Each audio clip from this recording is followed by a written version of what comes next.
Hello. তো সেদিন দিনটা ছিল ২৬ জানুয়ারির দিন। তো সেদিন আমি আমার বোনকে নিয়ে দি কেভ রেস্টুরেন্টে গিয়েছিলাম। একটা কেক কম্পিটিশন ছিল। তো সেখানে আমরা দুজনেই গিয়েছিলাম। আমার প্রোগ্রাম ছিল। আমার বোন আমার সাথেই গিয়েছিল। তো আমি একটু সেট আপ করে নিচ্ছিলাম, কারণ জাজরা আসবে, আমাদের কেকটা টেস্ট করবে। তো সেখানে 21 জন আমরা কন্টেস্ট্যান্ট ছিলাম, পার্টিসিপেট করেছিলাম। তো আমি সেটারই একটু ঠিকঠাক করছি। জাজ আসবে তো একটু সুন্দর করে সাজিয়ে নিয়েছিলাম। তো এটা ছিল আমার কেক। ২৬ জানুয়ারি থিম ছিল, রিপাবলিক ডের উপরে থিম ছিল, তো সেটাই করেছিলাম। তো আমার কেকটা ছিল কোকোনাট ফ্লেভারের। দেখো কেকটা কেমন লেগেছে। নেতাজি সুভাষচন্দ্র বোস আর মহাত্মা গান্ধীর পিকচার এঁকেছিলাম।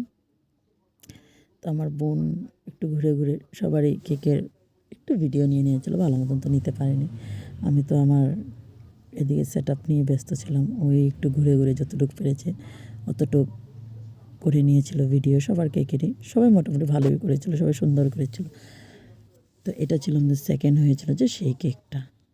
দেখো ঘর বানিয়েছে কি সুন্দর কেক দিয়ে। আমাদের জাজরা যে দেখছে এখন, 3জন জাজ এসেছিলো, তো ওনারা দেখছে এখন, টেস্ট করছে সব। আমি হয়েছিলাম জাজের চয়েসের মধ্যে।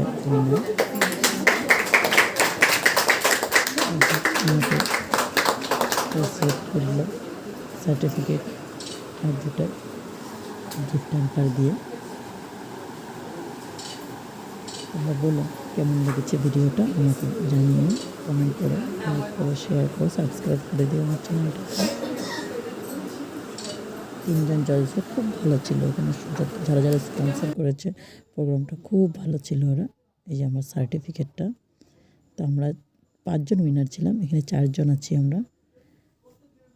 আরেকজন একটু দূরে দূরে ছিল। এটা ছিল আমাদের সুজাতা বেগম, এটা ছিল তানিয়া ম্যাম, এটা ছিল আরেকজন, নামটা ভুলে গেলাম। এগুলো জাজ ছিল আমাদের সবাই। এই যে সব জাজ ছিল, এসব খুব ভালো ছিল ওরা মানুষগুলো। আমরা সব কন্টেস্টেন্টগুলো যারা পার্টিসিপেট করেছে তারা জাজ সবাই মিলে ফটো নিয়েছিলাম। এটা ছিল আমার গিফট হ্যাম্পার। কেমন লেগেছে